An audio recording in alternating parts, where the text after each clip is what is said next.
Good morning students. આપણે last વિડીયોની અંદર પ્રેપોઝિશનની અંદર ત્રણ ટોપિક આપણે જોયેલા, એક ઇન, એક ઇનટુ અને એક ઓન. આ ત્રણ ટોપિક આપણે જોયેલા. તમને યાદ હશે ઇન ક્યારે વપરાય? જ્યારે સ્થિર સ્થિતિ દર્શાવવાની હોય, વસ્તુ પહેલેથી જ અંદર હોય, ચારે કોરથી ઘેરાયેલી હોય, ત્યારે આપણે ઇન વપરાઈએ છીએ. ઓન કોઈ વસ્તુ એક સપાટી પર હોય, પછી એ સપાટી આ રીતે પણ હોઈ શકે, આ રીતે પણ હોઈ શકે ને આ રીતે પણ હોઈ શકે, કોઈ સ્તર ઉપર હોય ત્યારે ઓન વાપરતા. અને એટ જે હતું એ ચોક્કસ પોઝિશન, ચોક્કસ સ્થળ કે ચોક્કસ સમય દર્શાવવા વપરાય છે, આપણે જોયેલું. હવે ઇન, ઇનટુ અને ઓનની વાત કરેલી. એટ જે ખરું એ તમને યાદ હશે કે એટનો ઉપયોગ ધોરણ 8માં શીખી ગયા છો કે ઘડિયાળનો કોઈ પણ સમય તમારે દર્શાવવાનો હોય ત્યારે હંમેશા ફક્ત એક જ પ્રેપોઝિશનનો ઉપયોગ કરીએ છીએ. કયો? એટ. કોઈ કશું વિચારવાનું નથી. જ્યારે ઘડિયાળનો સમય દેખાય એટલે તરત જ શું મૂકી દેવાનું? એની આગળ એટનો ઉપયોગ થાય છે. આટલું યાદ રાખવાનું. હવે આપણે લાસ્ટ વિડીયોની અંદર શીખેલા, તમને ફટાફટ યાદ કરાવી દઉં કે વર્ષ આપેલું હોય અથવા તો મહિનાનું નામ આપેલું હોય, વર્ષ કે મહિનાનું નામ, ત્યારે એની આગળ આપણે કયું પ્રેપોઝિશન ઉપયોગ કરીએ છીએ? ઇન. વર્ષ અને મહિનાના નામની આગળ જ્યારે ડેટ અથવા તો કોઈ ડે હોય તો એની આગળ આપણે ઉપયોગ કરીએ છીએ ઓન. સન્ડે, મંડે, બરાબર છે ને? ડેટ હોય તો આપણે ઓન ઉપયોગ કરીએ છીએ. તો યર અને મંથની આગળ ઇન, ડે અને ડેટ. તો કેટલી ખાલી જગ્યાઓ જોઈ લઈએ, તમને યાદ છે કે નહીં? જોઈ લેજો. હવે પહેલી ખાલી જગ્યા મેં લખેલી છે, the class will be held. Class યોજવામાં આવશે. તો મંડે વિચારવાનું જ નથી. વારનું નામ આવ્યું, ફટાફટ ખાલી જગ્યા પૂરી જવી જોઈએ કે ભાઈ વારનું નામ આવ્યું છે, તો will be held on Monday. The exam was held. પરીક્ષા યોજાઈ હતી. તો પાછળ જોઈ લો શેનું નામ આપ્યું છે? માર્ચ, મહિનાનું નામ આપેલું છે, તો મૂકી દઈશું આપણે ઇન. ફટાફટ ખાલી જગ્યા પૂરી જશે. ખાલી તમારે એટલું જ યાદ રાખવાનું છે કે વર્ષ અથવા તો મહિનાનું નામ આવે તો ઇન, અને તારીખ અને વારનું નામ આવે તો આપણે મૂકી દઈશું ઓન. ચલો, my birthday is, day is, મારો જન્મદિવસ છે, તો અહીંયા તારીખ આપી તો આપણે શેનો ઉપયોગ કરી દઈશું? ઓનનો ઉપયોગ થશે. ઇન્ડિયા બીકેમ ફ્રી, તો અહીંયા વર્ષ આપેલું છે, તો વર્ષના આગળ શેનો ઉપયોગ કરી દઈશું આપણે? ઇન. 1947 લખેલું છે, વર્ષ છે, તો એના આગળ ઇન વપરાશે. પછી એક બીજો ઉપયોગ તમને ચર્ચા કરેલી આપણે લાસ્ટ વિડીયોમાં કે કોઈ પણ ઇલેક્ટ્રોનિક સાધનોના નામની આગળ આપણે ઓન વાપરીએ છીએ. On computer, on TV, on radio, on mobile કે ઓન ઇન્ટરનેટ, બરાબર છે? તો અહીંયા મેં કોમ્પ્યુટર શબ્દ લખેલો છે, તો શેનો ઉપયોગ કરીશું આપણે? On. He is coming the office. તો જ્યારે કોઈ વ્યક્તિ કોઈ વસ્તુની અંદર, કોઈ વ્યક્તિ કે વસ્તુની અંદર પ્રવેશતી હોય અથવા તો ની અંદર લઈ જવામાં આવતી હોય કે લાવવામાં આવતી હોય ત્યારે ઉપયોગ કરીએ છીએ આપણે ઇનટુ, જે ગતિ દર્શાવે છે. પહેલાથી જ અંદર નથી પરંતુ અંદર આવવા આવે છે અથવા તો લાવવામાં આવે છે ત્યારે વાપરીશું ઇનટુ. ઘડિયાળનો સમયની વાત કરી ત્યારે ફિક્સ હંમેશા કયો શબ્દનો ઉપયોગ કરશે? એટનો ઉપયોગ. તો સિમ્પલ છે. આપણે જે ખાલી જગ્યાઓ જોઈ હતી લાસ્ટ વિડીયોમાં, તમે જે જે ટોપિક તમને સમજાયા હતા, આ એની કેટલીક ખાલી જગ્યાઓ હતી. In, on, at. એટનો ઉપયોગ ઝડપથી મેં સમજાવી દીધો કે એટનો ઉપયોગ ક્યારે થાય છે? ચોક્કસ સ્થળ અને ચોક્કસ સમય દર્શાવવા. કોઈ તમને ફોન કરીને પૂછે ભાઈ ક્યાં છે, તો કે at school, at market, at shopping mall, at the theatre, બરાબર છે? તો એટનો ઉપયોગ ચોક્કસ સ્થળ દર્શાવવા કે ચોક્કસ સમય દર્શાવવા, એક્ઝેક્ટ સટીક પોઈન્ટ, ફિક્સ જગ્યા દર્શાવવા થાય છે. અને જો વાક્યમાં બે સ્થળોના નામ આપેલા હોય, એટનો ઉપયોગ સામાન્ય રીતે નાના સ્થળોનો ઉપયોગ થાય છે. આપણે ઇનનો ઉપયોગ પહેલા વિડીયોમાં આપણે જોઈ લીધું કે ભાઈ કોઈ પણ વર્લ્ડ અથવા તો કન્ટ્રી અથવા તો સિટી અથવા તો વિલેજ, એમના નામની આગળ આપણે ઇન વાપરીએ છીએ. જ્યારે એનાથી નાના સ્થળોની વાત કરીએ, at the market, at the theatre, at the school, at shopping mall, તો આ બધાના આગળ એટનો ઉપયોગ કર્યો. પરંતુ જો વાક્યમાં બે સ્થળો આપેલા હોય તો નાના સ્થળની આગળ તમારે એટ અને મોટા સ્થળની આગળ ઇન વાપરવાનું છે. નાના સ્થળની આગળ આપણે ઉપયોગ કરીશું એટ અને મોટા સ્થળની આગળ આપણે શેનો ઉપયોગ કરીશું? ઇનનો ઉપયોગ કરીશું, બરાબર છે? તો એક બાબત એ ધ્યાન રાખજો. એક્ઝામ્પલ લખું છું અહીંયા. He lived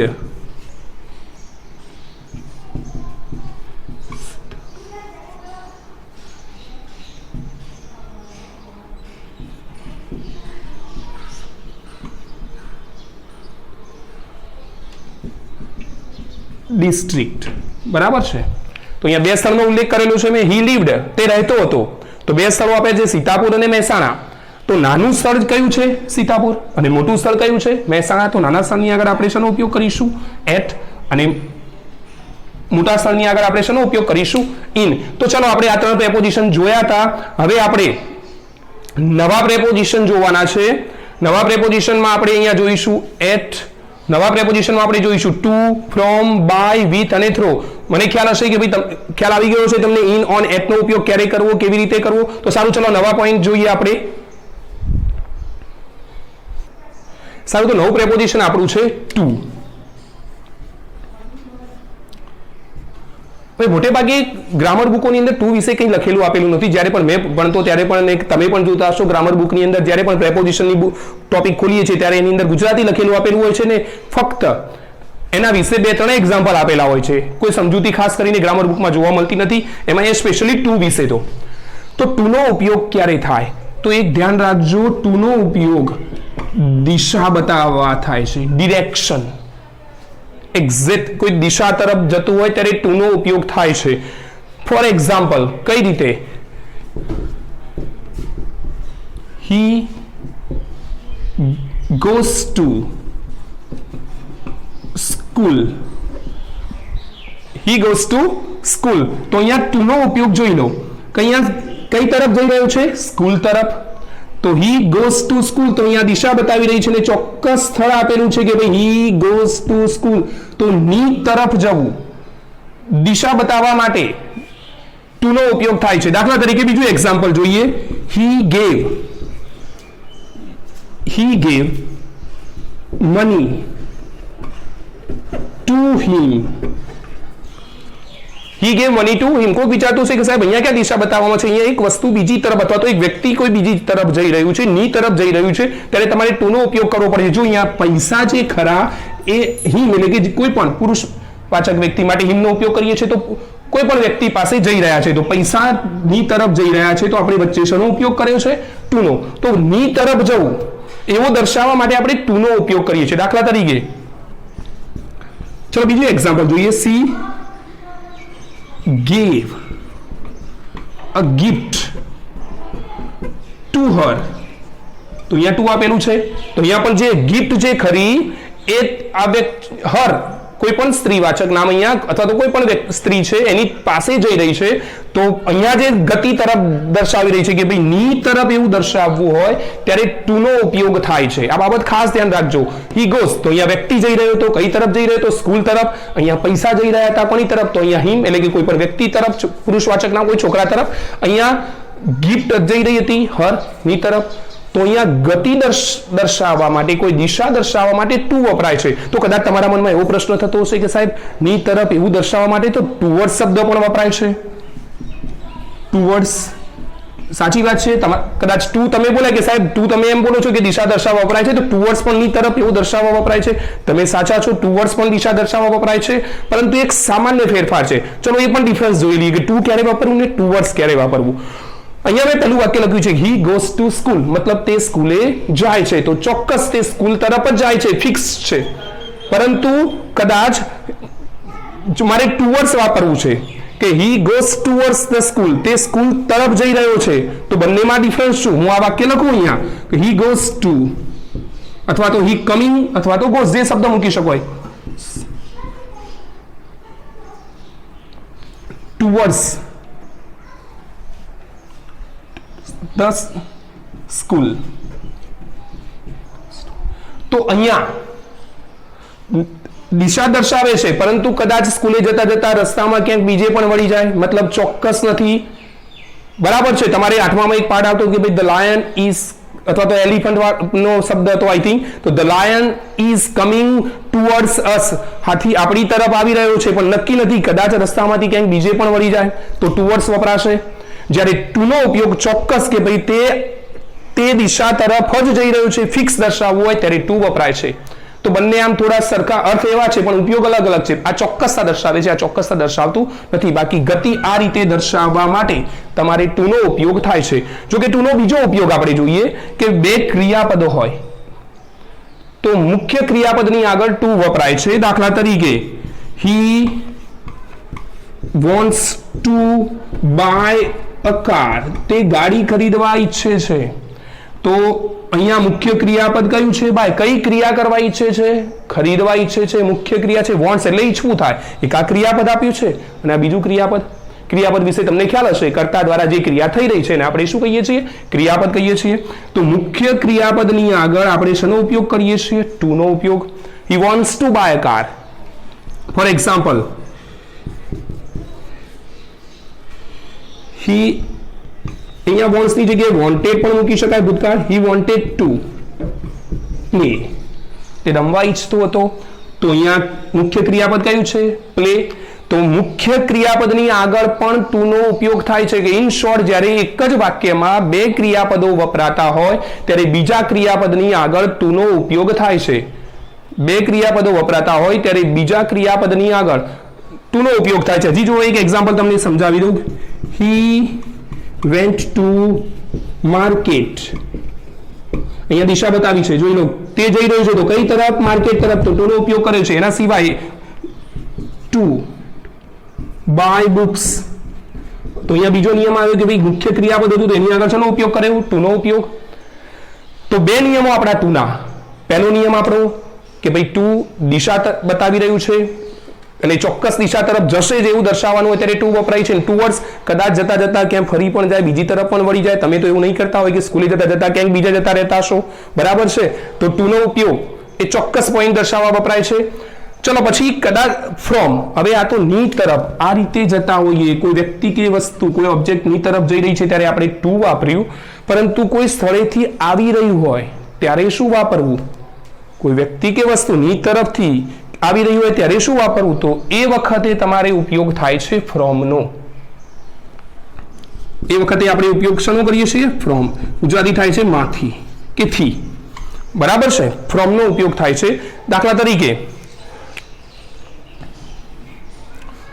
he is coming from market. તો ટુ જે હતું એ આ રીતે વપરાતું કે ની તરફ જઈ રહ્યું છે. જ્યારે ની તરફ આપણી તરફ આવી રહ્યું હોય ત્યારે આપણે શેનો ઉપયોગ કરીએ છીએ? ફ્રોમ. કોઈ પણ સ્થાન, કોઈ પણ જગ્યાએથી ની તરફ આવી રહ્યું હોય, જઈ રહ્યું હતું ત્યારે ટુ વાપર્યું.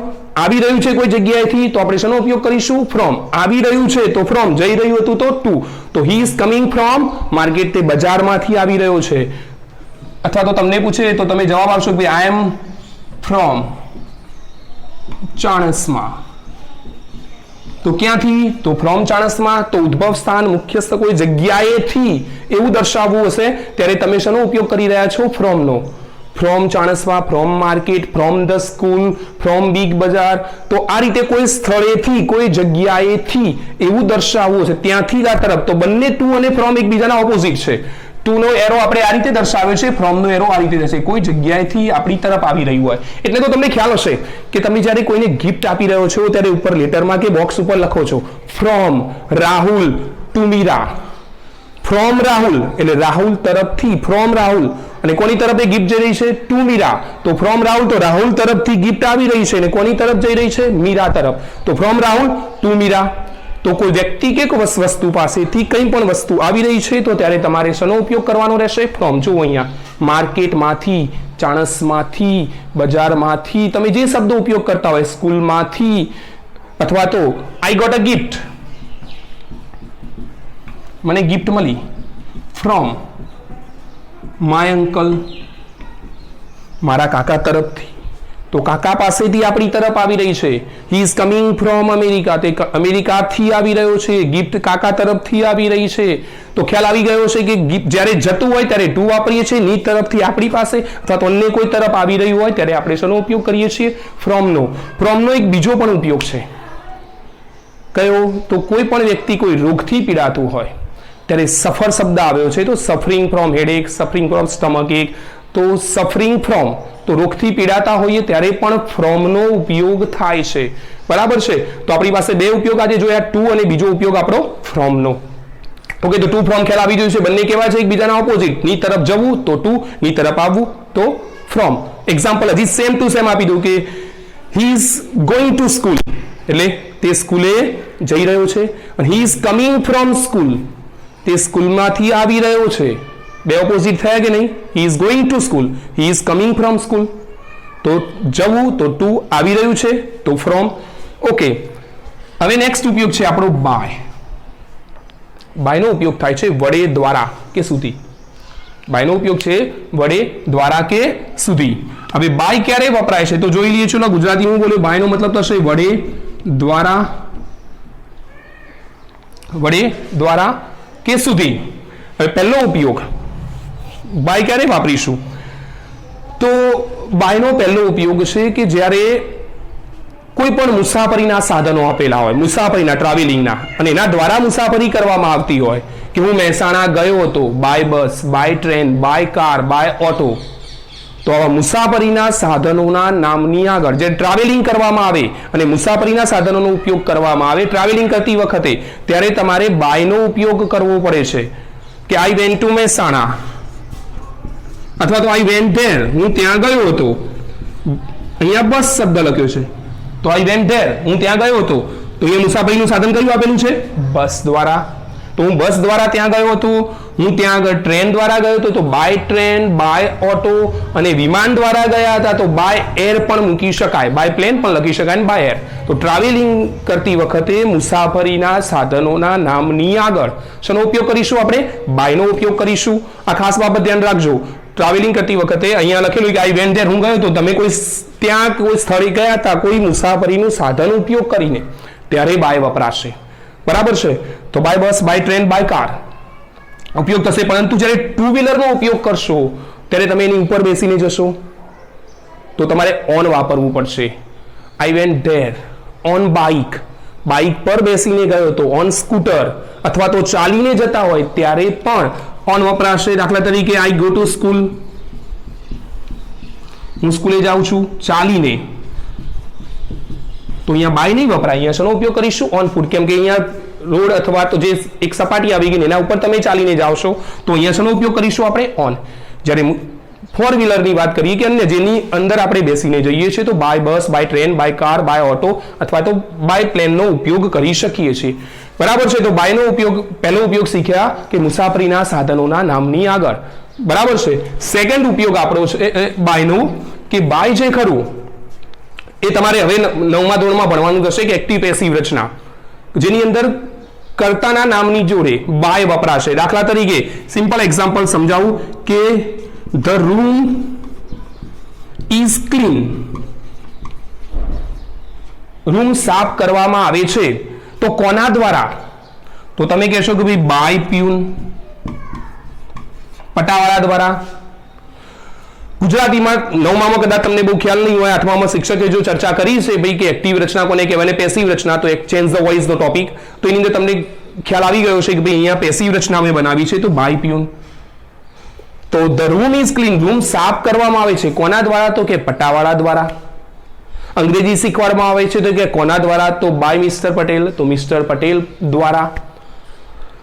he punished him, he was punished, તેની શિક્ષા કરવામાં આવી હતી કે કોના દ્વારા? By the teacher, by the principal, by the peon, by my mother. તો મારા મમ્મી દ્વારા, પપ્પા દ્વારા, શિક્ષક દ્વારા. તો આવા શબ્દોનો અર્થ દર્શાવવા માટે આપણે શેનો ઉપયોગ કરીએ છીએ? બાય. તો પેસિવ રચનામાં કર્તાના નામની આગળ બાયનો ઉપયોગ થાય છે. બાયના બે ઉપયોગ જોયા આપણે. એક મુસાફરીના સાધનોના નામની આગળ જ્યારે મુસાફરી કરીએ ત્યારે કોઈ સાધનનો ઉપયોગ કરતા હોય ત્યારે બાય વપરાય છે. અને પેસિવ રચનામાં, જો કે આનો ડિટેલ ઉપયોગ તમે ચેન્જ ધ વોઇસના ટોપિકમાં શીખી જશો, આનો ઉપયોગ આવી જશે, તમારે આખું ટોપિક આવે છે ચેન્જ ધ વોઇસ. બરાબર? તો એની વધારે ચર્ચા ડિટેલમાં આપણે ચેન્જ ધ વોઇસના ટોપિકમાં કરીશું. હવે નેક્સ્ટ ટોપિક છે આપણો વિથ. વિથનો ઉપયોગ ક્યારે થાય? તો પહેલો પ્રશ્ન થાય છે કે વિથ જે ખરું એ સાત સંગાત દર્શાવવા થાય છે. વિથનો ઉપયોગ સાત સંગાત દર્શાવવા થાય છે. તો સાત સંગાત દર્શાવવા માટે વિથ વપરાય છે. દાખલા તરીકે આઈ લીવ, હું રહું છું. I live with my uncle, તો કોની સાથે રહું છું? તો કાકા સાથે. આઈ વેન્ટ ટુ સ્કૂલ, હું સ્કૂલે ગયો હતો. I went to school with my friends, તો કે કોની સાથે? તો કે મિત્રો સાથે. બરાબર છે? આઈ ગો ટુ મહેસાણા, હું મહેસાણા જાઉં છું વિથ માય પેરેન્ટ્સ, મારા માતા પિતા સાથે. તો સાથ સંગાત દર્શાવવા માટે, સાથે એવું અર્થ દર્શાવવા માટે શેનો ઉપયોગ કરીએ છીએ આપણે? વિથ. તો પહેલો ઉપયોગ આપણે ભાઈ વિથનું ગુજરાતી કરીશું આપણે કે સાથે. વિથનો ઉપયોગ સાથ સંગાત દર્શાવવા થાય છે, પરંતુ બધામાં એવું સાથે એવો અર્થ થતો નથી. વિથનો એક બીજો ઉપયોગ પણ થાય છે કે વિથનો ઉપયોગ જ્યારે તમે કોઈ સાધન વડે કોઈ વસ્તુ લઈને કોઈ કાર્ય કરતા હોય, કોઈ વસ્તુ લઈને કોઈ કાર્ય કરતા હોય ત્યારે પણ વિથ વપરાય છે. કોઈ વસ્તુ લઈને તમે કોઈ કામ કરતા હોય, દાખલા તરીકે I write with a pen. તો અહીંયા સાધન કયું બન્યું છે? Pen. I write with a pen, હું પેન વડે લખું છું. તો અહીંયા સાધન કયું વપરાયું? પેન વપરાયું. The teacher punished the students, સાહેબે વિદ્યાર્થીઓને શિક્ષા કરી. શના વડે? તો કે વિથ સ્ટીક. તો અહીંયા સાધન કયું બન્યું? સ્ટીક બન્યું. તો અહીંયા સાધનોના નામની આગળ જેને લઈને તમે કોઈ કાર્ય કરો છો, તો એ સાધનના નામની આગળ તમારે વિથ વાપરવાનું રહેશે. આઈ ડ્રો પિક્ચર, મેં ચિત્ર દોર્યું વિથ અ પેન્સિલ. તો સાધન કયું બન્યું અહીંયા? પેન્સિલ. તો પેન્સિલના નામની આગળ વિથનો ઉપયોગ કરવો પડશે તમારે. હી શૂટ ધ બર્ડ, એને પક્ષીનો શિકાર કર્યો વિથ અ ગન, બંદૂક વડે. તો અહીંયા સાધન બન્યું બંદૂક, બરાબર. ગન એ સાધન બન્યું, તો with a gun, with a pen, with a pencil. અથવા તો તમારું સિમ્પલ એક્ઝામ્પલ જનરલી દરેક ગ્રામર બુકમાં જોવા મળે છે કે આઈ કટ ધ ટ્રી, વૃક્ષ કાપ્યું. અથવા cut an apple with a knife, ચપ્પા વડે. તો એ નાઇફ શબ્દ એ સાધન બન્યું, તો વિથ વાપરો છો. અથવા તો વૃક્ષને કાપ્યું, I cut a tree with an axe, કુહાડી વડે. તો કોઈ પણ સાધન લઈને જ્યારે તમે કામ કરતા હોય ત્યારે તમારે શેનો ઉપયોગ કરવાનો રહેશે? વિથનો ઉપયોગ. તો પહેલો વિથનો ઉપયોગ આપણે શું શીખ્યા? વિથના બે ઉપયોગો આપણે શીખીશું. એક તો સાથ સંગાત દર્શાવવા, વિથનો ઉપયોગ એક સાથ સંગાત દર્શાવવા, વિથ માય અંકલ, કાકા સાથે, ભાઈ બહેન સાથે, મમ્મી પપ્પા સાથે. તો સાથે દર્શાવવું છે ત્યારે વિથ વાપરીશું. અને બીજો કોઈ સાધન લઈને તમે કામ કરતા હોય તો એ સાધનના નામની આગળ આપણે વિથ વાપરીશું. બરાબર છે વિથનો ઉપયોગ. જો કે વિથનો એક થોડો એડવાન્સ ઉપયોગ શીખવાડું તો વિથ એ પોઝિશન દર્શાવે છે, કંઈક હોવું એવો અર્થ દર્શાવે છે. દાખલા તરીકે તમે એમ કહો કે ભાઈ મેં મોબાઈલ ખરીદ્યો વિથ 25 મેગાપિક્સલ કેમેરા. તો વિથ મેગાપિક્સલ કેમેરા. અથવા તો અમે ઘર ખરીદ્યું વિથ અ ગાર્ડન, એટલે ગાર્ડન વાળું ઘર ખરીદ્યું. તો અહીંયા સાથે હોવું એવું જરૂરી નથી. આઈ બોટ અ હાઉસ, મેં ઘર ખરીદ્યું હતું વિથ અ ગાર્ડન, તો ગાર્ડન વાળું. અથવા તો તમારે ધોરણ 8 ની અંદર એક પાઠ આવતો બાઇસિકલ વાળો, તો the bicycle is with a blue colour, વાદળી કલર વાળી. તો with a blue colour, with a 5 megapixel camera, અથવા તો વિથ અ ગાર્ડન. એવું કંઈક હોવું, એ વસ્તુ કે વ્યક્તિને કંઈક છે એવું દર્શાવવા, પોઝિશન દર્શાવવા પણ વિથ વપરાય છે. તો વિથનો ઉપયોગ આપણો ક્લિયર. તો વિથના મેન બે ઉપયોગ યાદ રાખજો, એક સાથ સંગાત દર્શાવવા અને કોઈ સાધન વડે આપણે કામ કરતા હોઈએ ત્યારે. અને લાસ્ટ ઉપયોગ છે આપણો થ્રુ. થ્રુ ની અંદર થઈને પસાર થવું, ની અંદર થઈને પસાર થવું એવો અર્થ દર્શાવવા થ્રુનો ઉપયોગ થાય છે. દાખલા તરીકે અહીંયા એક ગેટ દોરું છું, બરાબર છે, આ ગેટ છે. હવે તમે કોઈ વસ્તુની અંદર થઈને પસાર થતા હોય, ની અંદરથી પસાર થવું, ત્યારે ધ્યાન રાખજો થ્રુ વપરાય છે. દાખલા તરીકે એક્ઝામ્પલ બોલું તો હવે તમારું ઘર કદાચ બંધ હતું, તમારી મમ્મી ઘર વાંકીને બહાર જતી રહી હતી અને બારી ખુલ્લી હતી. તો તમે એમ બોલો કે હું ઘરમાં બારીની અંદર થઈને પ્રવેશ્યો. તો બારીની અંદર થઈને પ્રવેશું, તો I enter the house through the window. બારીમાંથી એમ બોલાય છે, પણ થોડું વધારે ગુજરાતી બોલું છું, ની અંદર થઈને એવું યાદ રાખજો. તો બારીમાંથી પ્રવેશ્યો, એમ વી પાસ્ડ, અમે પસાર થયા થ્રુ ધ ગેટ, ગેટની અંદર થઈને પસાર થયા. અથવા તો પ્રવાસ ગયા હોય તમે એમ કહો સાહેબ અમે જંગલમાંની અંદર થઈને પસાર થયા હતા, અથવા અમારી બસ જંગલમાંથી પસાર થઈ હતી, જંગલમાંથી પસાર થઈ હતી. તો ની અંદર થઈને પસાર થવું, તો વી પાસ્ડ થ્રુ ધ જંગલ, જંગલમાંથી પસાર થયા હતા. અથવા તો તમે એમ પણ બોલી શકો કે કદાચ મનમાં એમ થાય કે ભાઈ ફ્રોમ અને થ્રુમાં શું ડિફરન્સ છે? ફ્રોમ પણ માંથી આવે છે. ફ્રોમ એ કોઈ જગ્યાએથી, કોઈ ઉદ્ભવ સ્થાનથી આવવું એવો અર્થ બતાવેલો, તો આપણે ઓપોઝિટ ટુ અને ફ્રોમ. થ્રુ આખું અલગ છે, ની અંદર થઈને પસાર થવું એવો થાય છે. ચલો નેક્સ્ટ એક્ઝામ્પલ બોલું. ધ રિવર પાસ્ડ નદી પસાર થતી હતી થ્રુ ધ વિલેજ, ગામની અંદર થઈને પસાર થતી, તો ગામની અંદર વચ્ચેથી પસાર થતી હતી એવું દર્શાવવું હોય ત્યારે થ્રુ વપરાય છે. તો ખ્યાલ આવી ગયો છે કે ભાઈ થ્રુ નો મતલબ થાય છે કે ની અંદર થઈને પસાર થવું, ત્યારે થ્રુ શબ્દ વપરાશે. તો ચલો એક્ઝામ્પલ તમને સમજાવ્યું કે ભાઈ થ્રુ ક્યારે વાપરવું, વિથ ક્યારે વાપરવું, એટ. તો એકવાર ફટાફટ નિયમ જોઈ લઈએ છીએ. ઇન કોઈ ચોક્કસ સ્થિર સ્થિતિની અંદર છે એવું દર્શાવવા ઇન વપરાય છે. ઓન કોઈ સપાટીની ઉપર, પછી એ સપાટી યાદ રાખજો આ રીતે પણ હોઈ શકે કે આ રીતે પણ હોઈ શકે કે આ રીતે પણ હોઈ શકે. એક્ઝામ્પલ આપું, દાખલા તરીકે સિમ્પલ એક્ઝામ્પલ બોલું છું, the book is on the table, table પર છે બરાબર, પરંતુ ટ્યુબલાઇટ છે ઓન ધ વોલ, દિવાલ ઉપર છે. તો અહીંયા દિવાલ એ સપાટી બની તમે ટ્યુબલાઇટ લગાડી છે આ રીતે, તો ટ્યુબલાઇટ ક્યાં છે, તો સપાટી બની દિવાલ, તો દિવાલ ઉપર છે તો ઓન વપરાય. આ રીતે પણ હોઈ શકે, પંખો ક્યાં છે, તો સીલિંગ પર, તો સીલિંગ એ સપાટી બની તો સીલિંગ પર છે. હા તમે એમ કહો કે મારી ઉપર છે તો વાત જુદી છે, તો ઓન વપરાશે નહીં. તો ફિક્સ સપાટીની ઉપર હોય ત્યારે ઓન વપરાશે, ખાસ ધ્યાન રાખજો. એટ એ ચોક્કસ સ્થળ દર્શાવે છે, જ્યારે ઇન્ટુ જે ગતિ દર્શાવે છે, ની અંદર દાખલ થવું, ત્યારે શેનો ઉપયોગ કરીશું, ઇન્ટુનો. ટુ ની તરફ જવું ચોક્કસ, ફ્રોમ ની તરફથી આવવું, ફ્રોમ વપરાશે. બાય નો ઉપયોગ થશે એક તો મુસાફરીના સાધનોના નામની આગળ, અને બીજો બાય નો ઉપયોગ પેસિવ રચનામાં કર્તાના નામની આગળ, કોઈ ક્રિયા કોના દ્વારા થાય છે એ દર્શાવવા. વિથ એક સાત સંગાત દર્શાવવા માટે, અને કોઈ કાર્ય આપણે કોઈ વસ્તુ લઈને કરતા હોઈએ, જેમ તમે બોલ્યા કે સફરજન કાપ્યું ચપ્પા વડે, તો વિથ વપરાય છે. અને પોઝિશન દર્શાવવું, કંઈક હોવું, જે મેં તમને મોબાઈલનું ઉદાહરણ આપ્યું કે ભાઈ મોબાઈલ છે બરાબર કે 20 મેગાપિક્સલ કેમેરા વાળો, તો વિથ વપરાય છે. થ્રુ ની અંદર થઈને પસાર થવું, તો થ્રુ વપરાય છે. તો ચલો આટલા પ્રેપોઝિશન આપણે જોયા, મેન પ્રેપોઝિશન હતા આપણા. હજી પણ આપણે બીજા પ્રેપોઝિશન શીખતા રહીશું નેક્સ્ટ વિડીયોની અંદર. ત્યાં સુધી ગુડ બાય.